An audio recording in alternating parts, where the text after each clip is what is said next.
Hello, I'm Jonathan Cherry. SM Tiochi Hen and myself have welcomed three new comrades to our Pasir Ris Punggol GRC team to serve you, the residents.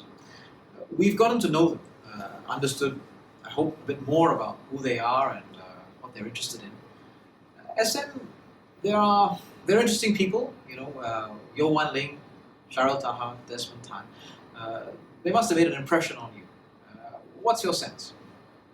Well, when I look at the team that we try and assemble for our GRC, I want people who have diverse abilities so that we can complement each other as a team. And I think the team that we have sort of characterizes that, with people in the 30s, 40s, 50s, and of course, one of us is in the Merdeka generation. And we have different backgrounds, social enterprise, professions, business, and so on. So we come with our different abilities and skills. But it's not just abilities and skills and diversity that's important. We need to be united by a commitment and a desire to want to work with people and serve people. And that's, I think, the key thing that we want and we look for in our candidates. And those are the kinds of things that came out of the conversations that we had with them, some of which we recorded, which we think you might be interested to hear. So, I hope you enjoy watching. So SM, you got to know Desmond long before he came into politics. How did you get to meet him for the first time? Well, I got to know Desmond when he was a young officer in the armed forces. He was serving there. I was in MINDEF as well. And then I got to know him as well when he was working in PA as the Chief Executive Director. And in both cases, what struck me about Desmond was that he had an interest in people. He developed teams, he looked after his people well, and he wanted to see his people succeed as well. So that's a defining characteristic of Desmond. Desmond, this is now not the first time that you're working with SM. This must be very different for you. Okay, so I would say it's different, but same, right? How is that so? So it's different in that, of course, I'm playing a different role in the public service then, and compared to what I'm doing now, it's a totally different role. Also different kind of uniform and colors, but I would say that what is the same, remains the same, is that it is still a chance and opportunity for me to serve and to help people. And that's something that I feel very passionate about when I was in the public service, in the army, in the People's Association. And coming to politics, I feel is even a bigger platform for me to serve and to help the people around us. But what's it like having your old boss be your new boss? Well, the good thing is that I'm familiar with SM, so I don't really see him. I used to see him, of course, as a larger-than-life boss, but now I feel that I can really confide in him and get a lot of guidance and advice. So that's something very useful and very comfortable. Excellent.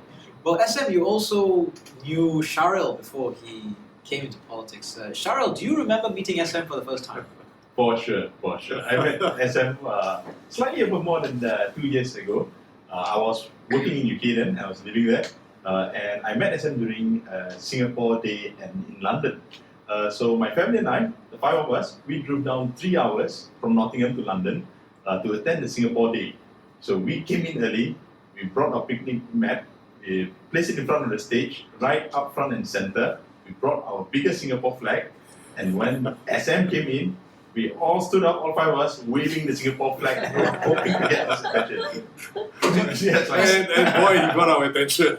Not only did he get our attention, he got the attention of everybody, 2,000 people that were attending Singapore Day.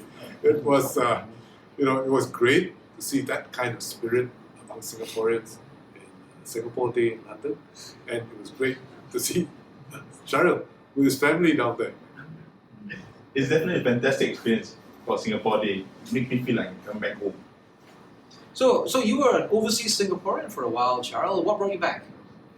So home brought me home. My family, my friends, being around the wider community.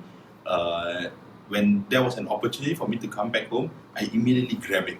And not only that, now that I'm back home in Pasir Ris, where I grew up in, it's a definitely heartwarming experience for me to be. So you grew up in Pasir Ris?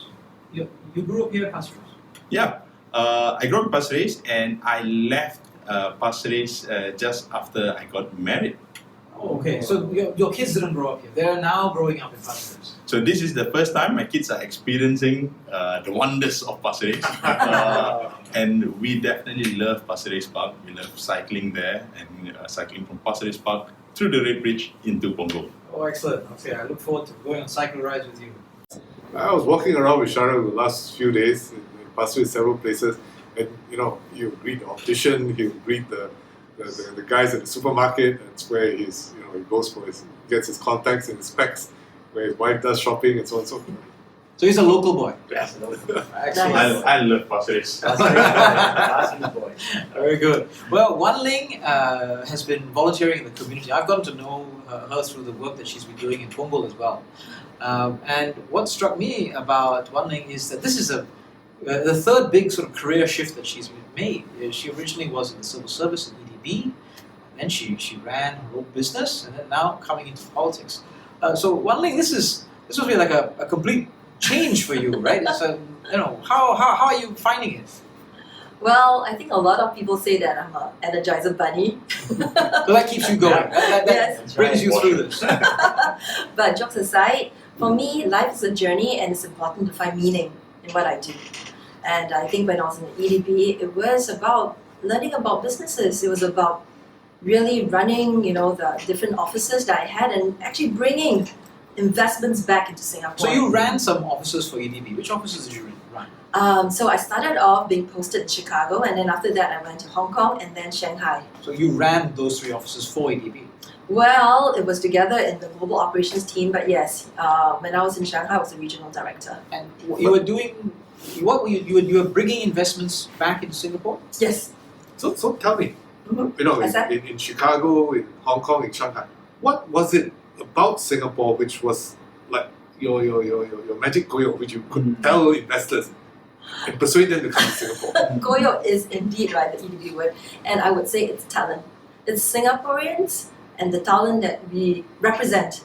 So it was kind of easy for me to talk to all these like foreign companies, the MNCs, and all I needed to talk about was how talented Singaporeans were, and that they knew. And that's why I think it's actually quite important for us to make sure that Singapore, our talent base, continues to be trained, continue to be upskilled, so that we can actually, like what Cheryl talked about, be prepared for Industry 4.0. And then you started your own business. That must have been a very different experience. Well, a little bit like what Des said, it was like same in a way, but different as well. Running a business is definitely something that was quite different. A lot of people were quite surprised I took the plunge, but I thought it was needed because I saw that there was a problem that needed to be resolved. And that's why I decided that, okay, I'm going to, as the Chinese said, 下海, come in and run a business to solve an issue that I saw in the industry. And is that the same kind of approach that you take coming into the community? What's your style in the community? I'm definitely a rolls up my sleeve, hunker down and get cracking kind of girl. If I see a problem, I just want to get in there and resolve it. What's the kind of things that you want to do in the community? I think it has to be with all the things that I've observed running the enterprise, as well as being in EDB. And I think right now with COVID, of course, jobs and livelihoods is a very, very big thing. And I have so much ideas on how we can actually try to bring more jobs in the community, and I really want to start and to deliver that. And of course, the other thing too, it's I run a caregiving business, and it's actually aged care. I think everybody deserves to grow old with dignity and grace, and I want to bring those kind of solutions into the industry as well. Maybe Cheryl, I can ask you then, what do you think your style might be in, going forward? What is it you want to get done, and how are you going to do it? For me, I've had a fantastic opportunity in my career of working on racing cars, oil rigs, ships, aircraft engines, and building factories even in Germany. I see how these countries have adopted Industry 4.0 and the digital economy, and I'm very keen to share that experience with us fellow Singaporeans so that we can build and we can be prepared for the new economy and create better jobs for our people. Excellent. And what about your approach to the community? You've had some experience in community work before, right? It's not just your private sector expertise that you bring to the table. So I used to volunteer at Bukit Batok East, and I'm also a volunteer with MCube, which is Mesra, Muiz, and Mendaki. For me, I like volunteering, and I like speaking with the youth because I want to inspire them, to share with them the experience. And when you see the sparkle in the eyes, when you connect with the youth, and you know that they are passionate about something, it drives you even harder, and you want to work with them even closer. Maybe Desmond, I turn to you then now. Yeah. You've had some time on the ground. Are there challenges that you'd like to tackle or you think is your top priority? Yes, I firmly believe that one of the special thing about Singapore is our social cohesion. And this social cohesion is a constant work in progress. So I think there are two aspects of it. One part is to ensure that regardless of the differences we have, we must continue to find a common space. And that's something that I'm quite committed to do.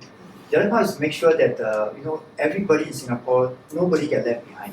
So whether it's in terms of our personal household needs and those who are in a disadvantaged background, we must continue to support them. We must continue to try and bring the resources so that we can be a cohesive society. So Desmond, social cohesion, how are you going to get that done? Well, I have always believed that what is most important in any mission given to us in leadership position is to build trust. And to build trust, we have to spend time knowing the people that we work with and knowing the people that we serve.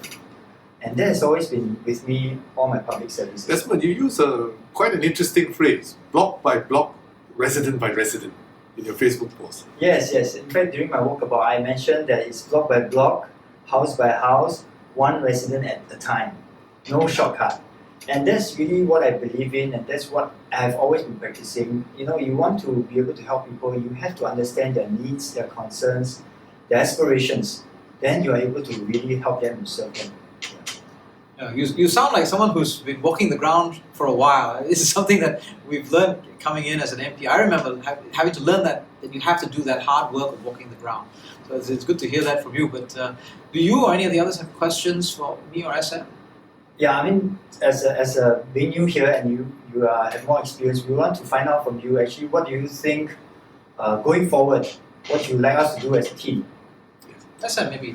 Well, I'd like Sharil and Desmond to work together with me in Pasir Ris to build programs that span the whole of Pasir Ris, to serve all our residents collectively, not division by division, but the whole of Pasir Ris. And then for Wan Ling to join Janil in Punggol and work very closely together with our colleague Sun Shueling in Punggol West to build programs for Punggol as well, and to make sure that Punggol town is developed cohesively in an integrated way. And we look after our residents in the whole town council, including Punggol West. Make sure the town is well managed, finances are well managed. And then we integrate both towns together. That's what I would like to see. Well, SM, we will put our minds to that and we'll find ways to bring the various divisions and programs together, Pasir Ris and Punggol, and then together Pasir Ris Punggol to serve the residents of our GRC. Thank you for watching. I hope you've enjoyed yourself.